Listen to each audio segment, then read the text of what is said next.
सनातनी श्रद्धालुओं के लिए बेहद खास आज के दिन की हाइलाइट्स, क्योंकि राम नगरी से लेकर के और कृष्ण नगरी तक सनातन की पताका लहराई जा रही है। मैं दो तस्वीरें आपको दिखाता हूं, दोनों तस्वीरें जरा देखिए आप। एक तस्वीर है राम की नगरी अयोध्या जी की, भगवान श्री राम के भव्य मंदिर की, जहां आज धर्म ध्वजा फहराई गई। हजारों विशिष्ट अतिथि और हजारों श्रद्धालु वहां मौजूद रहे। राममय थी अयोध्या जी, लगा जैसे त्रेता को वापस जीवंत किया जा रहा हो। तो दूसरी तस्वीर है वृंदावन की, जहां बांके बिहारी महाराज का 482वां प्राकट्योत्सव मनाया गया और इसी मौके पर बांके बिहारी मंदिर में लाखों श्रद्धालु पहुंचे आराध्य के दर्शन करने के लिए। ये दोनों तस्वीरें देखकर जो सनातन के अनुयायी, जो इस परंपरा का पालन करते हैं, जो इस परंपरा में विश्वास रखते हैं, उनका मन प्रफुल्लित और अपने आराध्य के दर्शन को जो कौतूहल उनके जहन में था, जो मन में था, वो अब स्फुटित होकर के बाहर निकला। लेकिन आज जो पहली तस्वीर मैंने दिखाई आपको, जिसकी चर्चा चाहूं और है, वो तस्वीर दिखाता हूं आपको राम नगरी अयोध्या जी की। करोड़ों सनातनियों की आस्था ने संपूर्ण आकार मानवा दिया। निर्माण संपूर्ण हुआ, ध्वजारोहण हुआ, प्रधानमंत्री मोदी वहां मौजूद रहे ध्वजारोहण के लिए। और जबकि यूपी के सीएम योगी ने बार बार कहा, एक बार फिर कहा कि राम मंदिर पर धर्म ध्वजा एक नए युग का आरंभ।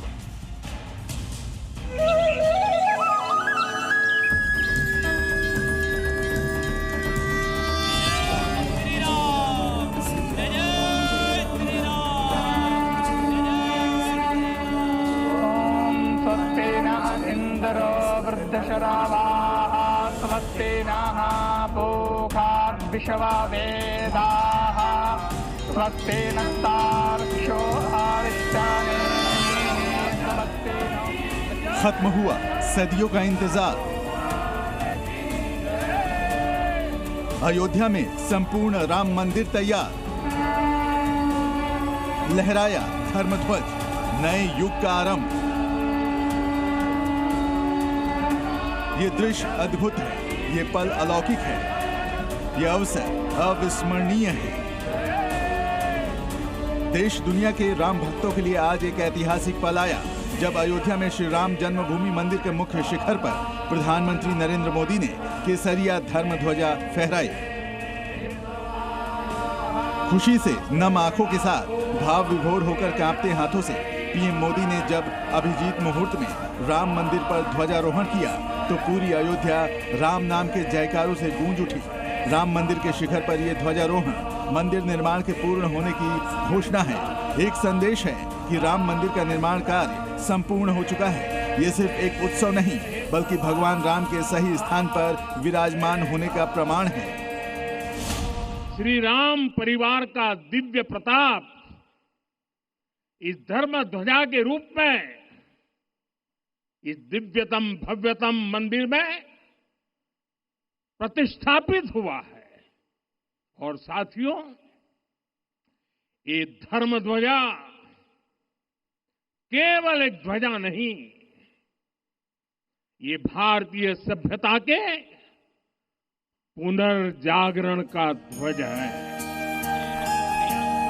ये वो अद्भुत क्षण है जिसका इंतजार यूं तो हर राम भक्त दशकों से कर रहा था, मगर 1938 दिन पहले जब 5 अगस्त 2020 को राम मंदिर निर्माण की नींव रखते हुए भूमि पूजन किया गया था, और 221 दिन पहले जब 22 जनवरी 2024 को राम मंदिर की प्राण प्रतिष्ठा कराई गई, तब से लेकर आज तक हर सनातनी श्रद्धालु की आंखें इसी दिन का इंतजार कर रही थी।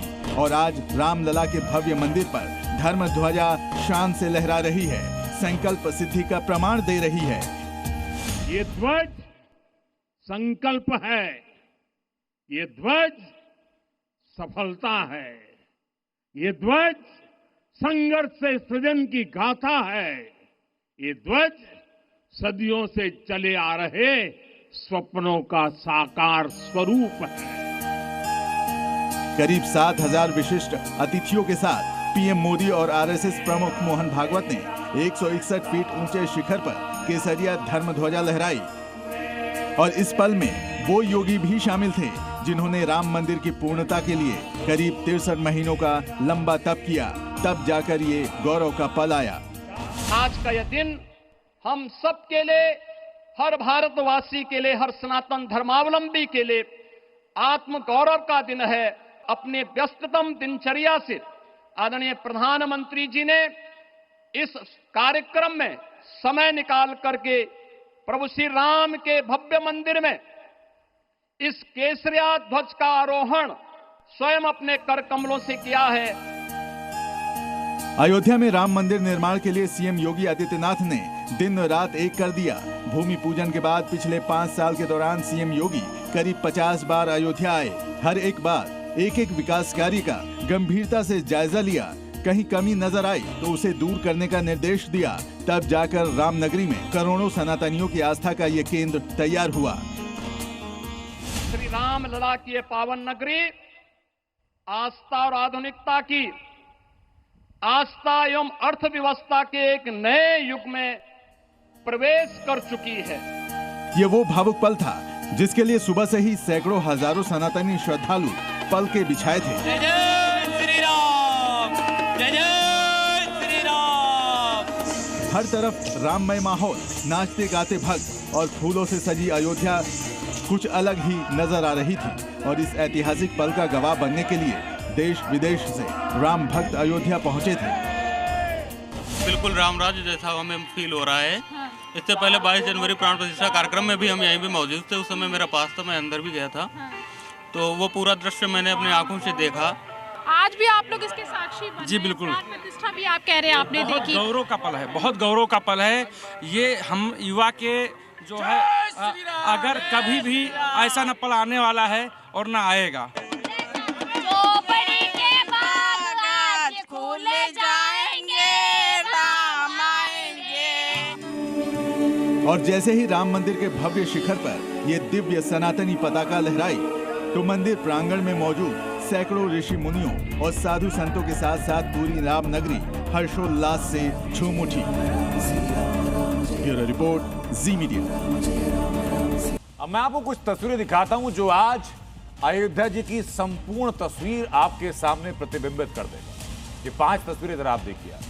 प्रधानमंत्री नरेंद्र मोदी ने सिर्फ राम मंदिर में ध्वजारोहण नहीं किया बल्कि अयोध्या की हर पावन स्थल का दर्शन किया, भगवान का आशीर्वाद लिया, साधु संतों का आशीर्वाद लिया। पीएम मोदी सप्तऋषि मंदिर गए, शेषावतार मंदिर गए, अन्नपूर्णा मंदिर गए, उसके बाद राम मंदिर पहुंचे और पहली बार राम दरबार की आरती। यही तस्वीरें उन चीजों की गवाह है। लेकिन सदियों से जिस पल का इंतजार था, आज वो पल आया, आज वो कार्य पूर्ण हुआ।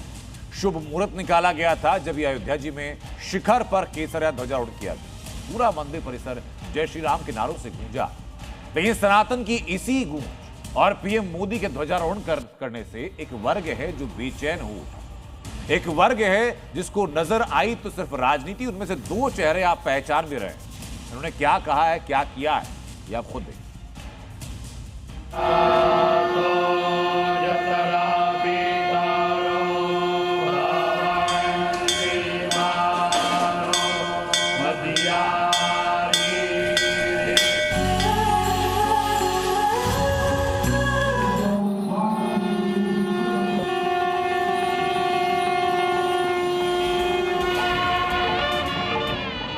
अयोध्या का श्री राम मंदिर संपूर्ण हुआ। पीएम मोदी ने श्री राम मंदिर के शिखर पर धर्म ध्वजा फहराई और साथ ही देश को गुलामी की मानसिकता से मुक्त करने का संकल्प लिया।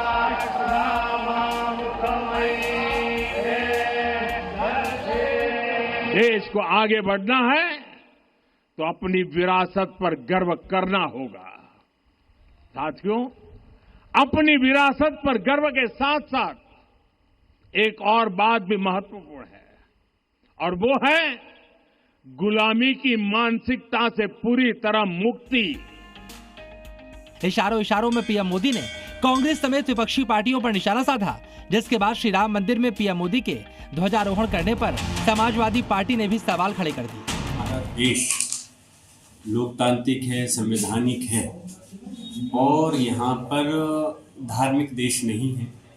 इसलिए हमारे देश के प्रधानमंत्री हों या माननीय प्रधानमंत्री हो, माननीय राष्ट्रपति हो या किसी भी प्रदेश के मुख्यमंत्री हो, तो हम उम्मीद करते हैं कि वो लोग सभी धर्म के लोगों को साथ लेकर के उनकी बात करें, ना कि धर्म विशेष की बात करें। और ऐसा मैसेज देकर के सिर्फ राजनीतिक बेनिफिट हासिल तो हो सकता है, लेकिन देश का भला कभी नहीं हो सकता।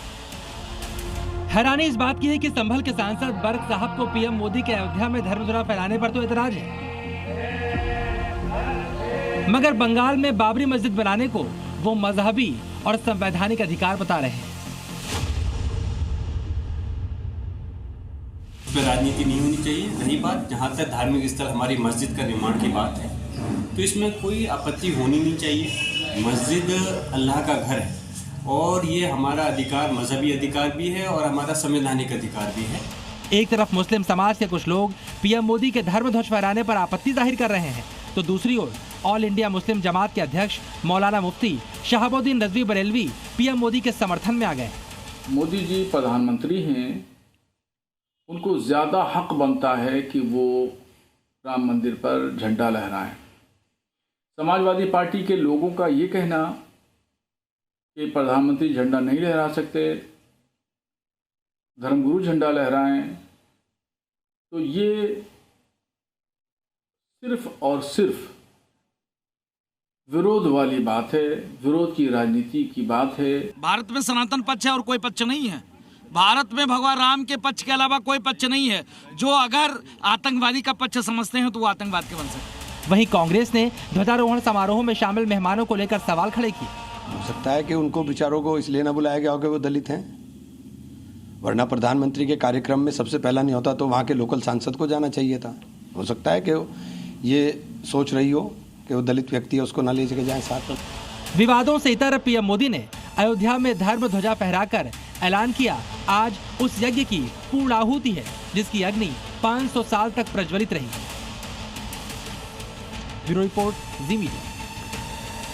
और आज का दिन राम भक्तों के लिए खास रहा। अयोध्या जी में श्री राम मंदिर के शिखर पर धर्म ध्वजा फहराएगी, लेकिन जहां अयोध्या जी में ध्वजारोहण समारोह था, तो वहीं दूसरी तरफ पश्चिम बंगाल के मुर्शिदाबाद की तस्वीरें में दिखाता हूं। मेरे पीछे तस्वीरें आप देखिए, ये बाबरी 2.0 की कोशिशें की जा रही। ये तस्वीर देखिए जरा, ये ढांचा किया गया जिसमें ऊपर 3 गुंबद है, जैसे अयोध्या जी में जो बाबरी का ढांचा था वैसे ही थी, बस रंग अलग है। वहां सफेद रंग था और यहां लाल रंग। लेकिन इसी पोस्टर को जिसको लगाया गया टीएमसी के विधायक हुमायूं कबीर ने, इसी को लेकर के विवाद है, क्योंकि तारीख भी वही दी गई है जिस तारीख को लेकर के अक्सर दो पक्षों के बीच में द्वंद्व बन जाता है। वो तारीख है 6 दिसंबर।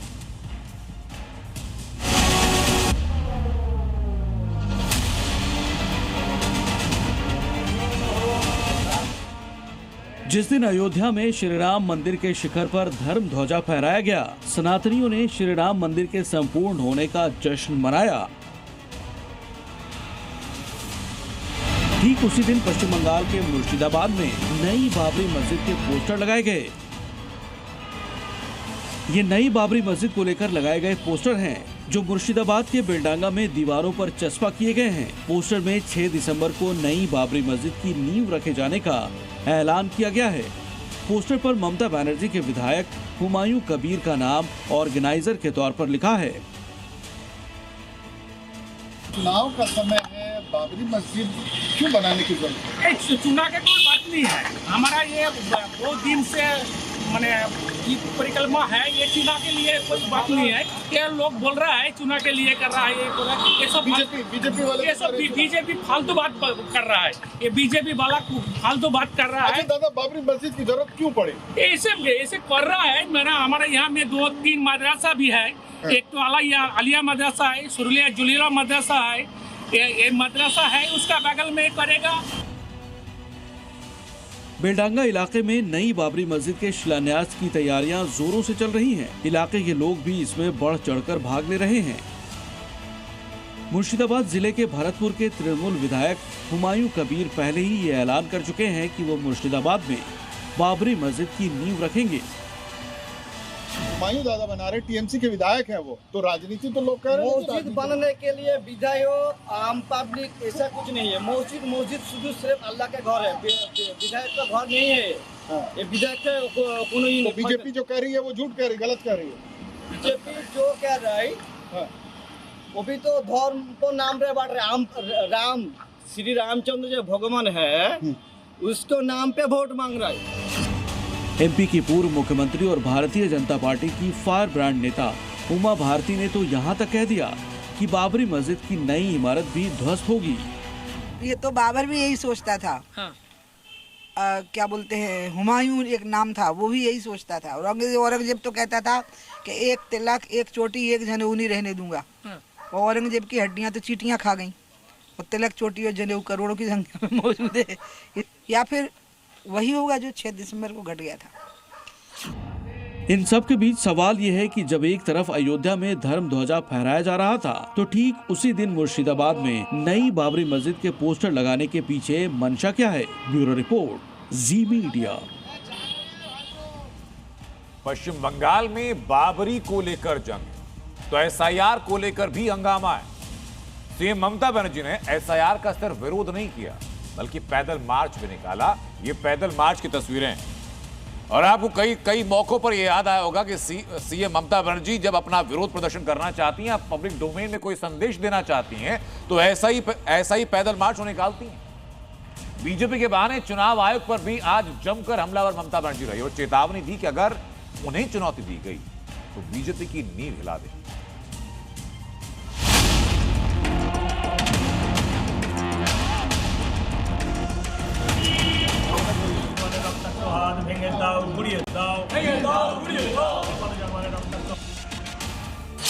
चुनाव से पहले एसआईआर पर बवाल, वोट बैंक का सवाल।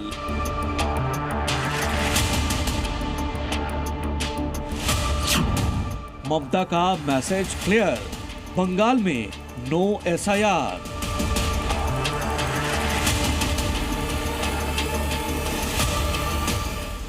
सड़क पर उतरी ममता बनर्जी का मैसेज क्लियर है कि बंगाल में उन्हें किसी भी तरह से एसआईआर मंजूर नहीं है। और इसी के विरोध में आज ममता बनर्जी ने अपने समर्थकों के साथ बनगांव में सड़क पर पैदल मार्च निकालकर चुनाव आयोग की नीति को चुनौती दे दी। ममता बनर्जी ने बोला है एसआईआर को सामने रखकर बंगाल को लेने का जरिया है और कमीशन किसके साथ में काम कर रही है ये भी अभी पता नहीं। और दूसरी बात इसने बोला है ममता बनर्जी ने कि मेरे ऊपर कोई भी आंच आई तो मैं भारत हिला दूंगा। ऐसा सनसनाती स्टेटमेंट आई ममता बनर्जी के पास से। पश्चिम बंगाल में अगले साल मार्च अप्रैल के आसपास विधानसभा चुनाव हो सकते हैं, लेकिन उससे पहले हो रही एसआईआर पर ममता भड़की हुई है। इस रैली के दौरान मुख्यमंत्री ममता बनर्जी ने बीजेपी के बहाने चुनाव आयोग पर निशाना साधा। ममता बनर्जी ने यह आरोप लगाया कि चुनाव आयोग अब निष्पक्ष संस्था नहीं रहा, ये बीजेपी आयोग बन गया है। अगर उन्हें बंगाल में चुनौती दी गई तो पूरे देश में बीजेपी की नींव हिला देंगी। अगर एसआईआर का मकसद अवैध बांग्लादेशियों को हटाना है तो एमपी और यूपी में एसआईआर क्यों चल रहे हैं? अगर एसआईआर 2-3 साल तक किया जाए तो प्रक्रिया का समर्थन करते। मुतुआ कम्युनिटी का कोर एरिया ठाकुर नगर में आके ममता बनर्जी आज भी एश्योर किया मुतुआ कम्युनिटी को कि इस लड़ाई में टीएमसी उसका साथ है। आज भी ममता बनर्जी इलेक्शन कमीशन पर ये एलिगेशन लगाया, इलेक्शन कमीशन बीजेपी का फेवर में काम कर रहा है और इसके अगेंस्ट में भी ममता बनर्जी और उसका पार्टी का लड़ाई जारी रहेगा। ममता ने यह भी कहा कि उन्हें बांग्लादेश एक देश के रूप में बहुत पसंद है क्योंकि उनकी भाषा एक जैसी है। वो बीरभूम से हैं, लेकिन उन्हें एक दिन वो बांग्लादेशी कहेंगे। इलेक्शन कमीशन ठीक करबे, गवर्नमेंट के ठीक करबे, ता कखनो হয় নাকি? ইলেকশন কমিশনের কাজ হচ্ছে ইম্পার্শিয়াল চেয়ার মেইনটেইন করা, not to become the BJP commission but to a election commission, impartial election commission. আমি আবার বলি, আমার বাংলা ভালো থাকলে দেশটা ভালো থাকবে। আর বাংলাকে আঘাত করো না, তাহলে কিন্তু প্রত্যাঘাত দেখবে, যা পেয়েছিলে तार থেকে जीरोते नामी नहीं आसबो। अगले 6 महीनों में बंगाल में चुनाव हो सकता है। ऐसे में अब सवाल ये भी है कि क्या एसआईआर के खिलाफ लड़ाई लड़ रही ममता की रणनीति क्या होगी? क्या वो एसआईआर के मुद्दे पर अपने सहयोगी दलों का समर्थन लेंगी? हालांकि महागठबंधन एसआईआर का शुरू से विरोध कर रहा है और इसी विरोध की गूंज 2 दिन पहले यूपी में भी सुनाई पड़ी थी।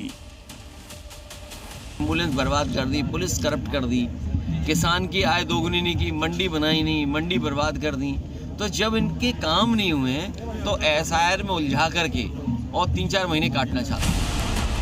एसआईआर के खिलाफ जारी विरोध प्रदर्शन के बीच कोलकाता में बीएलओ अधिकार रक्षा समिति के विरोध प्रदर्शन की खबर भी सामने आई। चुनाव आयोग के दफ्तर के सामने सोमवार को बीएलओ पर काम से अधिक बोझ को लेकर ये विरोध प्रदर्शन हो रहा था। तभी बीजेपी नेता सजल घोष अपने समर्थकों के साथ पहुंचे, जिसके बाद दोनों तरफ से जमकर नारेबाजी हुई।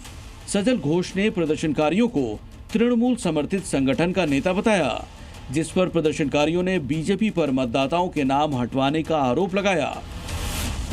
साफ है कि एसआईआर के मुद्दे पर बंगाल में भारी बवाल मचा है, जिसकी तस्वीर ममता बनर्जी की रैली से लेकर बंगाल में चुनाव आयोग के दफ्तर तक साफ दिखाई पड़ रही है और आने वाले दिनों में ये बवाल और बढ़ने की आशंका है। ब्यूरो रिपोर्ट, जी मीडिया। बड़ी खबर है जहां सीएम योगी आदित्यनाथ ने एक बयान दिया और कहा कि औरंगजेब जैसा क्रूर कोई नहीं है। ये बड़ी खबर बता रहा हूं आपको, सीएम योगी आदित्यनाथ ने बयान दिया आज जहां धर्म ध्वजा को फहराया गया, उसके बाद सीएम योगी का बयान कि औरंगजेब जैसा क्रूर कोई नहीं, तिलक को मिटाने के लिए अत्याचार किए, औरंगजेब जनेऊ को खत्म करना चाहता था। ये बयान दिया है सीएम योगी आदित्यनाथ ने, जरा सुनिए एक बार। औरंगजेब जैसा क्रूर बादशाह मनमानीपन पर उतर आया था। तिलक को मिटाने के लिए, जनेऊ को समाप्त करने के उद्देश्य से उसने देश भर में तो अत्याचार किया ही, लेकिन कश्मीर में जब उसके अत्याचार की पराकाष्ठा आगे बढ़ी, अफगान खान जैसा औरंगजेब का सिपह सालार वहां जाकर के अत्याचार करने लग गया, तब पंडित कृपाराम जी ने जब कहीं शरण नहीं मिली तो गुरु तेग बहादुर जी महाराज की शरण में जाकर के याचना की थी। तो आपने देखा कि कैसे उत्तर प्रदेश के मुख्यमंत्री धर्म ध्वजारोहण में शामिल हुए, औरंगजेब के ऊपर निशाना साधा, और अब एक और ऑपरेशन जो उत्तर प्रदेश में चल रहा है, लेकिन सीएम योगी के क्लियर डायरेक्शन के बाद उसकी तस्वीर दिखाता हूं आपको। नाम है ऑपरेशन घुसपैठिया। दिल्ली में धमाका हुआ, तार उत्तर प्रदेश से जुड़े तो उत्तर प्रदेश में सुरक्षा व्यवस्था कड़ी की गई। ये प्रायोरिटी सेट की गई कि उत्तर प्रदेश में हर एक संदिग्ध का सत्यापन किया जाएगा और जब तक सत्यापन नहीं होगा तब तक उनको क्लियर चिट नहीं दी जाएगी। घुसपैठियों के लिए कैसे डिटेंशन सेंटर के लिए आदेश दिया गया, उत्तर प्रदेश पुलिस कैसे सत्यापन कर रही है, देखिए जरा।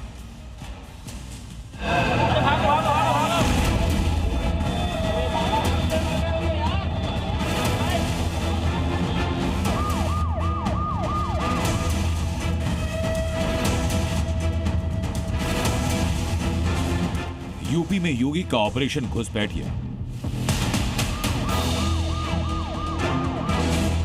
यूपी के हर जिले में बनेगा डिटेंशन सेंटर। शहर शहर संदिग्धों पर योगी फोर्स का एक्शन। सहारनपुर, मुजफ्फरनगर, कानपुर, ये शहर हो या यूपी का कोई और शहर, दिल्ली धमाके के बाद हर जिले में फोर्सेस हाई अलर्ट पर। नोएडा से लखनऊ तक संदिग्ध एक्टिविटी पर नजर। ऑपरेशन लंगड़ा, ऑपरेशन बुलडोजर और अब ऑपरेशन घुसपैठिया। मकसद एक, उत्तर प्रदेश में अवैध रूप से रहने वाले लोगों को बाहर करना, जिसके लिए जैसे ही सीएम योगी का आदेश मिला तो फोर्सेस एक्टिव हो गई। सहारनपुर में आतंकी कनेक्शन सामने आने के बाद लगातार सर्च ऑपरेशन चल रहा है। पुलिस और प्रशासन डोर टू डोर सत्यापन कर रहे हैं ताकि बाहर से आने वाले हर शख्स का डेटा तैयार हो। मदरसों में छात्रों और उन्हें पढ़ाने वालों का वेरिफिकेशन भी हो रहा है। सहारनपुर में 15 नवंबर से सत्यापन अभियान चल रहा है। अब तक 4000 लोगों का वेरिफिकेशन हो चुका है और डिटेल साझा की जा रही है सीधा पुलिस मुख्यालय से।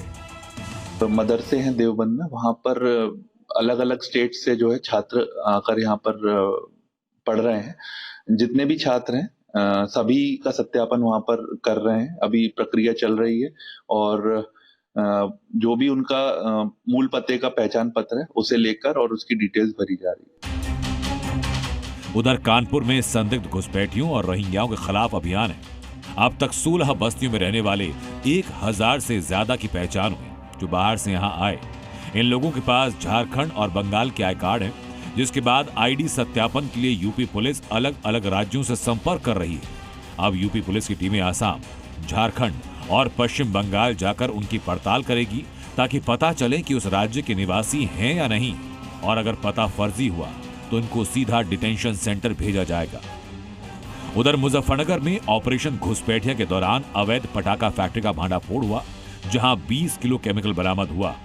इसी दौरान रियासत नाम के शख्स को हिरासत में लिया गया। दरअसल दिल्ली ब्लास्ट के तार सहारनपुर के कश्मीरी डॉक्टर से जुड़ने और अगले साल होने वाले चुनाव को देखते हुए सीएम योगी घुसपैठियों को लेकर बेहद सख्त हैं। योगी ने घुसपैठियों के लिए हर जिले में डिटेंशन सेंटर बनाने के आदेश दिए और तब तक वो डिटेंशन सेंटर में रहेंगे जब तक वेरिफिकेशन प्रोसेस पूरा नहीं होगा। जो सत्यापित नहीं हो पाएगा उसको डिपोर्ट किया जाएगा। यानी उत्तर प्रदेश में मैसेज साफ है, ना अपराधी रहेंगे ना घुसपैठी, उनको उनके तय ठिकाने तक पहुंचाया जाएगा। दिल्ली में ब्लास्ट के बाद यूपी में सुरक्षा को लेकर सीएम योगी सख्त हैं। योगी फोर्स हाई अलर्ट पर है। हर जिले में चेकिंग अभियान चलाया जा रहा है, जिसके जरिए बाहरी लोगों की पहचान की जा रही है, जिसका मकसद है कि घुसपैठियों को पकड़कर यूपी से बाहर करना, और जो घुसपैठी पकड़े जाएंगे उनको रखने के लिए यूपी के हर जिले में डिटेंशन सेंटर भी बनाया जा रहा है। ब्यूरो रिपोर्ट, जी मीडिया। और इसी बीच एक और बड़ी खबर सामने आ चुकी है बिहार से, जहां आवास आवंटन को लेकर खबर है। राबड़ी यादव को आवास खाली करने का आदेश दे दिया गया है। 10 सर्कुलर आवास जो राबड़ी देवी को आवंटित था, उस आवास को राबड़ी देवी को खाली करना होगा। उसके अलावा हार्डिंग रोड पर आवास संख्या 39 वो आवंटित है। सचिव सह भू संपदा विभाग से ये लेटर जारी किया गया है। यानी जो मौजूदा आवास था उसको खाली करके अब दूसरा आवास आवंटित किया गया है राबड़ी यादव के लिए। अब खबर उत्तर प्रदेश से, जहां दबंगई के साथ योगी फोर्स के एक्शन की तस्वीर भी सामने आ रही है। आजमगढ़ में 2 अलग अलग इलाकों में मारपीट हुई, जिनका इलाज अभी योगी फोर्स करने जा रही है। वहीं बीती रात एक बार फिर 3 शहरों में बदमाशों का ताबड़तोड़ एनकाउंटर भी हुआ। उत्तर प्रदेश के आजमगढ़ से गुंडागर्दी की तो हैरान करने वाली तस्वीरें सामने आई, जिसमें एक तरफ जमीनी विवाद में दबंगों ने एक गर्भवती महिला समेत कई लोगों की जमकर पिटाई कर दी, तो वहीं दूसरी तरफ बेखौफ बदमाशों ने दूल्हे की कार पर लाठी डंडों से हमला कर दिया। सबसे पहले आजमगढ़ की ये तस्वीर देखिए। आरोप है कि जमीनी विवाद में दबंगों ने मारपीट को अंजाम दिया। मामला विवादित जमीन का था, जिस पर कंस्ट्रक्शन किया जा रहा था। इसकी जानकारी मिलते ही दबंगों ने मारपीट शुरू कर दी, कंस्ट्रक्शन को गिरा दिया, और जब घर में मौजूद गर्भवती महिला ने विरोध किया तो उसकी भी पिटाई कर दी, जिसके बाद गंभीर हालत में गर्भवती महिला को अस्पताल में भर्ती करवाना पड़ा। थाना देवगांव में एक सोशल मीडिया के माध्यम से वीडियो संज्ञान में आया है, जिसमें कुछ आपस में लोग मारपीट करते हुए दिखाई दे रहे हैं। प्रथम दृष्टया मामला जमीनी विवाद से संबंधित प्रतीत होता है। थाना अध्यक्ष देवगांव को इस प्रकरण की विस्तृत जांच करने हेतु निर्देशित किया गया है। जांच में जो भी तथ्य आगे प्रकाश में आएंगे उनके आधार पर अग्रिम विधिक कार्रवाई की जाएगी। आजमगढ़ में दबंगई की अब दूसरी तस्वीर देखिए, जहां दूल्हे की कार पर दबंगों ने अटैक कर दिया, लाठी डंडों से कार में तोड़फोड़ की और कार ड्राइवर को भी जमकर पीटा। बताया जा रहा है कि दूल्हे की कार से दबंगों की गाड़ी में टक्कर लग गई थी, जिसके बाद बीच सड़क पर जमकर उपद्रव मचा। डीजे बांध के ले जा रहे थे पिकअप से, उन्होंने गाड़ी में मेरे टक्कर मारा। मारने के बाद गाड़ी भाग रहे थे, तो हम जो उनके घर पे शादी थी वो लोग गाड़ी को पकड़ के बोझी चौकी पे दिए हैं। उसके बावजूद वो वहाँ पे देने के बाद वो गाड़ी ड्राइवर जो है कुछ लोग को फोन करके बोला कि हमारी गाड़ी को पकड़वा दिए गया है, तो रास्ते में कुछ लोग को भेज के हमारी गाड़ी पे हमला करवाएं और तोड़फोड़ करवाएं। थाना जीएनपुर से सोशल मीडिया के माध्यम से एक वीडियो संज्ञान में आया है, जिसमें कुछ लोग एक गाड़ी को लाठी डंडे से तोड़ते हुए दिखाई दे रहे हैं। इस वीडियो का संज्ञान लेते हुए जांच हेतु थाना अध्यक्ष जीएनपुर को निर्देशित किया गया है। जांच में जो भी तथ्य प्रकाश में आएंगे उनके आधार पर अग्रिम विधिक कार्रवाई की जाएगी। आजमगढ़ के ये दबंग शायद भूल गए कि उत्तर प्रदेश में योगी राज है, जहां क्राइम और क्रिमिनल के लिए कोई जगह नहीं। यह नया प्रदेश है जो अपराध को स्वीकार नहीं करता है कि अगर अपराध किया तो उसकी कीमत उसे चुकानी पड़ेगी। अपराध के खिलाफ योगी की जीरो टॉलरेंस की नीति के तहत यूपी में ऑपरेशन क्लीन लगातार जारी है। बीती रात एक बार फिर ताबड़तोड़ एनकाउंटर हुए। प्रयागराज में मुठभेड़ के बाद 25,000 के इनामी बदमाश को दबोच लिया गया, तो वहीं महाराजगंज में बाइक चोर गिरोह के 2 बदमाशों को योगी फोर्स ने मुठभेड़ के बाद गिरफ्तार किया। हापुड़ में फरार चल रहे गौकशी के आरोपियों को भी पुलिस ने पकड़ लिया। सबसे पहले प्रयागराज की तस्वीर देखिए, जहां पुलिस ने 25,000 के इनामी बदमाश मोनू पाल को अरेस्ट किया। मोनू पाल ने कुछ दिन पहले एक मोबाइल शॉप में लूटपाट की वारदात को अंजाम दिया था, जिसके बाद से पुलिस को लगातार मोनू की तलाश थी। जब बीती रात पुलिस ने मोनू पाल को घेरा तो मुठभेड़ में वो घायल हो गया। पुलिस ने मोनू के पास से 24 मोबाइल फोन और अवैध हथियार बरामद किए। एक तमंचा, एक कारतूस, 2 खोखा तथा एक स्कूटी भी उसके बरामद हुई है। अभियुक्त एक शातिर चोर है, जिसके विरुद्ध विभिन्न जनपदों में कुल मिला के 19 मुकदमे दर्ज हैं, जिसमें अधिकतर मुकदमे मोबाइल की दुकान पे चोरी के हैं। इधर महाराजगंज में भी योगी फोर्स ने बाइक चोर गिरोह पर शिकंजा कसा। यहां चेकिंग के दौरान बदमाशों ने फायरिंग कर भागने की कोशिश की, जिसके बाद योगी फोर्स की जवाबी कार्रवाई में एक बदमाश जख्मी हो गया, जबकि दूसरे बदमाश को पुलिस ने पकड़ लिया। इस गिरोह के तार नेपाल तक जुड़े हैं और पुलिस ने इनकी निशानदेही पर चोरी की कई बाइक्स को बरामद भी किया है। 4 मोटरसाइकिल चोरी की बरामद हुई हैं तथा एक अन्य वाहन भी बरामद किया गया है। साथ ही अभियुक्त आशीष निषाद, जिसने पुलिस पर फायरिंग किया था, उसके कब्जे से एक तमंचा 315 बोर, 2 खोखा कारतूस तथा एक जिंदा कारतूस भी बरामद हुआ है। विवेचना प्रचलित है। विवेचना में जो अन्य तथ्य प्रकाश में आएंगे उसके आधार पर गैंगस्टर एक्ट तथा गैंग पंजीकरण की कार्रवाई भी की जाएगी। हापुड़ में यूपी पुलिस ने गौकशी के फरार आरोपी फिरोज को मुठभेड़ के बाद गिरफ्तार किया। फिरोज पर 2 मुकदमे पहले से दर्ज हैं और पुलिस को लंबे समय से उसकी तलाश थी। आजमगढ़ से देवेंद्र प्रताप शर्मा और महाराजगंज से अमित त्रिपाठी के साथ ब्यूरो रिपोर्ट, जी मीडिया। और मैं आपको तस्वीर दिखाता हूं बुलडोजर एक्शन की। सबसे पहले वो तस्वीर जरा देखिए। बुलडोजर एक्शन का मॉडल शुरू हुआ था उत्तर प्रदेश से, लेकिन अब वो हर प्रदेश में ऐसे हिट हो रहा है। उसकी एक बानगी मेरे पीछे आप देख रहे हैं, जहां अवैध अतिक्रमण पर ऐसे ही बुलडोज किया जा रहा है। ये तस्वीरें हैं पिछले 24 घंटे से उत्तर प्रदेश की, महाराष्ट्र की, पंजाब की और बिहार की, जहां अवैध निर्माण पर ठीक वैसे ही एक्शन हो रहा है जिसकी शुरुआत उत्तर प्रदेश से की गई।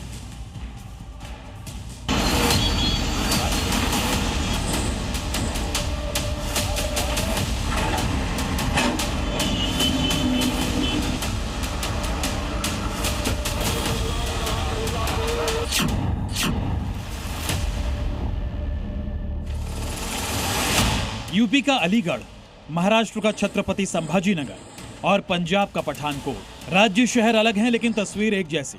अवैध कब्जे और अतिक्रमण पर बुलडोजर का आक्रमण। यूपी के योगी मॉडल की तर्ज पर कब्जा माफिया का शहर शहर बुलडोजर से इलाज किया जा रहा है और हर अवैध निर्माण को पीले पंजे की मार से ध्वस्त किया जा रहा है। अलीगढ़ में मस्जिद के पास अवैध निर्माण को गिराया गया तो महाराष्ट्र में सड़क पर बने घरों को ढहा दिया गया और पंजाब में ड्रग्स तस्करी का अड्डा मिट्टी में मिल गया। ये तस्वीरें अलीगढ़ के ऊपरकोट इलाके की हैं, जहां मस्जिद के चारों ओर अवैध निर्माण को ध्वस्त कर दिया गया। कब्जा गैंग मस्जिद की चौखट को बढ़ाते बढ़ाते सड़क तक ले आए थे, मगर पीले पंजे ने मस्जिद के दोनों ओर सड़कों और फुटपाथ पर एक एक अवैध पत्थर को उखाड़ फेंका। जामा मस्जिद इलाके में दोबारा अतिक्रमण न हो, इसके लिए जल्द सीसीटीवी कैमरे लगाए जाएंगे, जिनको integrated control and command centre से जोड़ा जाएगा। बुलडोजर एक्शन की कुछ ऐसी ही तस्वीर महाराष्ट्र के छत्रपति संभाजीनगर से भी सामने आई। यहाँ पर सड़क किनारे बने अवैध मकानों को बुलडोजर से जमींदोज कर सड़क को कब्जा मुक्त कराया गया। बुलडोजर एक्शन के डर से कई लोग खुद ही अवैध निर्माण को हटाने में जुटे। वहीं पंजाब में ड्रग्स तस्करों पर जबरदस्त बुलडोजर स्ट्राइक हो रही है। पठानकोट में पाकिस्तान से ड्रोन के जरिए हेरोइन तस्करी करने वाले मोहम्मद शरीफ के घर को बुलडोजर से ढहा दिया। जिस जगह ये कार्रवाई हुई वहां से भारत पाकिस्तान बॉर्डर की दूरी मात्र 2 किलोमीटर है और यहीं से ड्रग्स तस्करी होती थी, लेकिन अब नशे के अड्डे को मिट्टी में मिला दिया गया। उधर बिहार में भी एनडीए की नई पारी शुरू होते ही योगी मॉडल का काम शुरू हो गया। मुजफ्फरपुर में सड़क और सरकारी जमीन पर हुए अवैध कब्जे को पीले पंजे से ध्वस्त किया गया। बिहार के दरभंगा में भी अतिक्रमण के खिलाफ अभियान चलाया गया और बुलडोजर से अवैध निर्माण को ध्वस्त कर दिया गया। ब्यूरो रिपोर्ट, जी मीडिया। और एक और बड़ी खबर है, राजधानी दिल्ली से। दिल्ली में हिडमा गैंग का विरोध हो रहा है। इंडिया गेट पर हिडमा गैंग का विरोध हो रहा है। तस्वीरें मैं दिखाऊंगा आपको, लेकिन हिडमा गैंग ने जब इंडिया गेट पर जो किया वो तस्वीरें भी दिखाई हमने आपको, कैसे हिडमा के समर्थन में प्रदर्शन करने के लिए आए। तो जैसे ही माइक उनके सामने गया तो जबान से बातें निकली, फिर वातावरण को लेकर के। लेकिन हिडमा गैंग के खिलाफ ये जो प्रदर्शन किया जा रहा, देखिए जरा, ये ठीक उसी जगह पर है जहां आपने कल और परसों हिडमा गैंग की तस्वीरें देखी थी। अब देखिए नेशन अगेंस्ट हिडमा, उसके अलावा स्टॉप शील्डिंग एंटी नेशनल्स, आजादी गाना को आजादी दे दो, ये सब लिखा है। We stand with Delhi police, जिस घर से हिडमा निकलेगा उस घर में घुसकर मारेंगे। ये प्लेकार्ड्स लेकर के लोग आज उसी जगह पर खड़े हुए हैं जहां अपने हिडमा गैंग के समर्थन में नारेबाजी देखी थी। अब हिडमा गैंग के विरोध की तस्वीरें सामने आ रही हैं।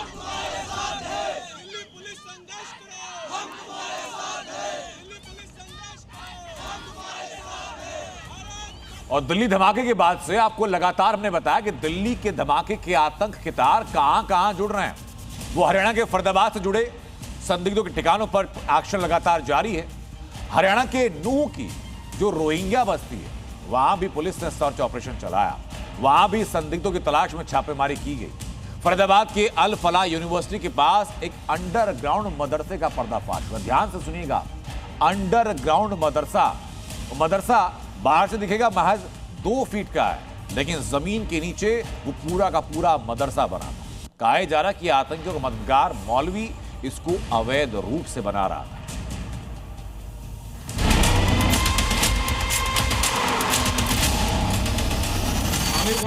आमिर लड़का हमारा।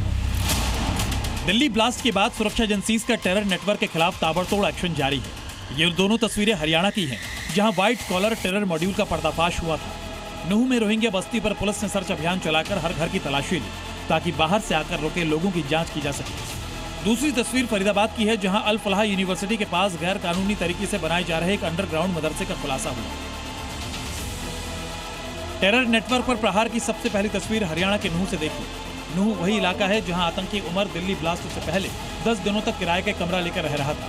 उसी नूह में मौजूद रोहिंग्या बस्ती में पुलिस ने सर्च ऑपरेशन चलाया, हर घर की तलाशी ली गई, ताकि वहां बाहर से आकर छिपे किसी भी संदिग्ध की जांच की जा सके। नूह में ये रोहिंग्या बस्ती चदेनी गांव में है, जहां म्यांमार से आए रोहिंग्या मुसलमान रहते हैं। इस बस्ती में 100 से भी ज्यादा परिवार हैं, जो पिछले कई सालों से वहां रह रहे हैं।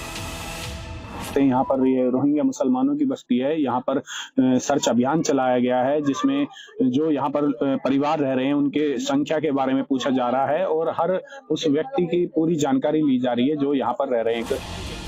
सर्च ऑपरेशन के दौरान हर घर की तलाशी ली गई, वहाँ मौजूद हर व्यक्ति का ब्यौरा जुटाया गया, लोगों से पूछताछ की गई, कौन सा परिवार कब से वहाँ रह रहा है, इसके दस्तावेज देखे गए। हम 2012 से जब से यहाँ रह रहा था, हर टाइम जैसे सरकारी बायोडाटा जो है बायोमेट्रिक की हो, हर मंथली पॉपुलेशन की लिस्ट हो, उसका अपडेट करता था। 26 परिवार 105 मेंबर है, उनकी अलावा और कोई एक्स्ट्रा आदमी रहता है कहीं नहीं रहता, वो चेकिंग करने के लिए आया है। टेरर नेटवर्क के खिलाफ चलाए जा रहे ऑपरेशन के दौरान फरीदाबाद में एक और बड़ा खुलासा हुआ। वहां अल फलाह यूनिवर्सिटी के पास ही अवैध तरीके से अंडरग्राउंड मदरसा बनाया जा रहा था। मदरसे में अंदर छिपने के लिए जगह भी बनाई गई थी। इस मदरसे को गिरफ्तार किया गया हाफिज मोहम्मद इश्तियाक बनवा रहा था, जो अल फलाह यूनिवर्सिटी कैंपस की मस्जिद में इमाम का काम करता था। ये देखिए, अब इसको किस गोपनीय तरीके से बनाया जा रहा था। ये अंडरग्राउंड बेसमेंट यहाँ पे, और ये काफी गहराई है। जहां से हम ऊपर से उतरे थे, ये लगभग वहां से 20 से 25 फीट नीचे ये छुपने का ये रास्ता बनाया जा रहा था। ये देखिए, ये कमरा है, इश्तियाक ने इसको स्पेशली डिजाइन करवाया था, और किस गोपनीय तरीके से इसको बनाया गया था। मैं कैमरा जर्नलिस्ट से कहूंगा कि ये देखिए, ये कितना ऊपर से मुझे एफर्ट करके कूदना पड़ा है। ये पूरा गोपनीय तरीके से ये बनाया जा रहा था। यहाँ पे पंखे लगे हैं और लगभग ये तैयार हो चुका था। तो आप ये समझ सकते हैं कि इश्तियाक के दिमाग में क्या चल रहा था। इस अवैध मदरसे की जानकारी पर क्राइम ब्रांच और एसओजी की टीम ने छापेमारी की और वहां मौजूद कुछ सामान अपने साथ ले गए।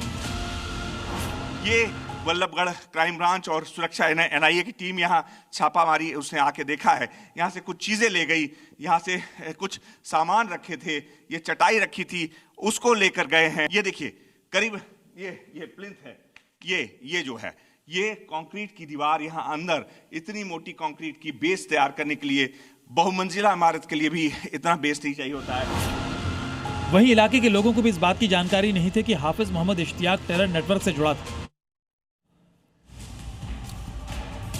बड़ी खबर यह कि इस वक्त राज्यपाल बोस मुर्शिदाबाद के दौरे पर पहुंचे हैं। अट्रोसिया बॉर्डर पहुंचे हैं और अट्रोसिया बॉर्डर आउटपोस्ट का राज्यपाल बोस ने दौरा किया है। कल भी वो बांग्लादेश बॉर्डर पर पहुंचे थे और आज अट्रोसिया आउटपोस्ट बॉर्डर पहुंचे हैं। बीएसएफ के साथ में और लोकल्स के साथ में बातचीत उन्होंने की।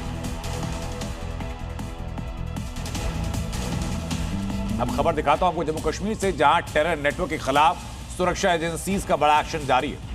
इस ऑपरेशन के तहत ब्रेन वॉश के जरिए आतंकियों की फौज पर लगाम लगाने के लिए जेलों में बंद दहशतगर्दों और बाकी कैदियों को अलग अलग किया गया और इसीलिए कटरा समेत जम्मू के धार्मिक और भीड़ भाड़ वाली जगहों पर सर्च ऑपरेशन चलाया गया।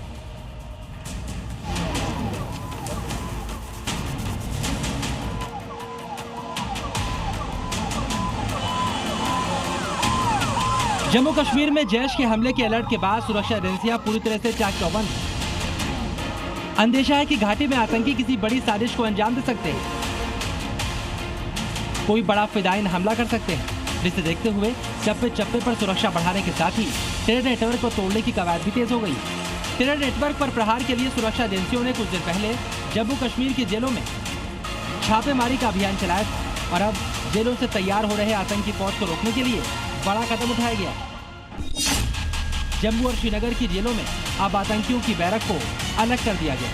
जेल में बंद आतंकियों के मददगारों को भी अब अलग बैरक में रखा जाएगा। ये आतंकी अब सामान्य कैदियों के साथ नहीं रह सकेंगे। इससे ब्रेन वॉश के जरिए हो रही आतंकियों की नई भर्ती पर रोक लगेगी।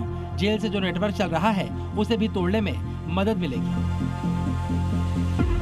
ये कार्रवाई खुफिया इनपुट के आधार पर की गई है, जिसमें इस बात की सूचना थी कि आतंकी और उनके मददगार जेल में बंद दूसरे कैदियों का ब्रेन वॉश कर उन्हें आतंकी बनाने में जुटे हैं।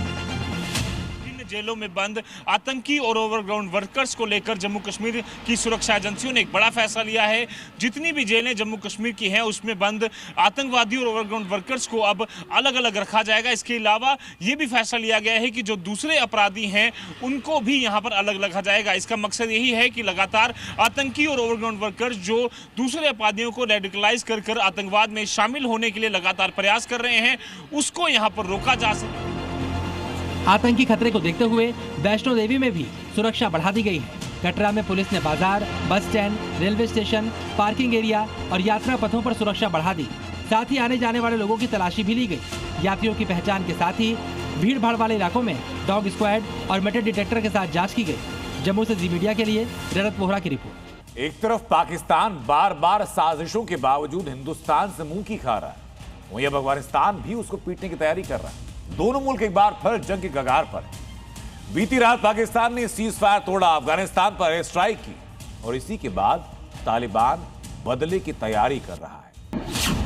अफगान से दुश्मनी मुनीर को महंगी पड़ेगी। आधी रात को हमला, मुनीर का बड़ा धोखा। पाकिस्तान अफगानिस्तान में फिर छिड़ेगी जंग। पाकिस्तान और अफगानिस्तान में किसी भी वक्त भीषण जंग छिड़ सकती है, क्योंकि मुनीर आर्मी ने एक बार फिर सीज फायर तोड़ा है। पाकिस्तान ने बीती रात अफगानिस्तान पर एयर स्ट्राइक की, जिसमें अफगानिस्तान के 9 बच्चों समेत 10 लोगों की मौत हो गई। डरपोक मुनीर आर्मी ने अफगानिस्तान पर रात के अंधेरे में बम वर्षा की, जब सब लोग अपने अपने घरों में सो रहे थे। एयर स्ट्राइक अफगानिस्तान के खोस्त, कुनार और पख्तिका प्रांत में की गई। इस दौरान रिहायशी इलाकों को टारगेट किया गया, जिससे अफगानिस्तान को भारी नुकसान हुआ है। लोगों के घर तबाह हो चुके हैं। मुनीर ने हमला तो कर दिया, लेकिन ये अपनी कब्र खुद खोदने जैसा है। तालिबान ने हमले को न सिर्फ धोखा बताया, बल्कि बदला लेने की भी कसम खा ली है। यानी अब मुनीर फोर्स की मिट्टी पलीद होनी तय है। इससे पहले अक्टूबर में भी पाकिस्तान ने अफगानिस्तान में एयर स्ट्राइक की थी, जिसमें 3 अफगानी क्रिकेटरों की मौत हो गई थी। कल ही पाकिस्तान के पेशावर में पैरामिलिट्री फोर्स के मुख्यालय पर आत्मघाती हमला हुआ था। 2 सुसाइड बॉम्बर्स ने गेट के ठीक सामने खुद को उड़ा लिया था। इस हमले में 3 पाकिस्तानी कमांडोज की मौत हो गई थी, जिसके बाद से पाकिस्तान बौखलाया हुआ है। पाकिस्तान का दावा है कि पेशावर हमले में टीटीपी यानी तहरीक-ए-तालिबान पाकिस्तान का हाथ था, जो कि अफगानिस्तान से ऑपरेट कर रहा है। अफगानिस्तान और पाकिस्तान के बीच शांति बहाली की कोशिशें 3 बार नाकाम हो चुकी हैं। अब एक बार फिर सीज फायर तोड़कर पाकिस्तान ने बड़ी गलती कर दी है। या यूं कहें कि मुल्ला मुनीर ही पाकिस्तान के लिए सबसे बड़ा फिदायीन बन गया है, जो पाकिस्तान के लिए घातक साबित हो रहा है, क्योंकि भारत हो या अफगानिस्तान, मुनीर अपने हर पड़ोसी देश से पंगा मोल ले रहा है। ब्यूरो रिपोर्ट, जी मीडिया।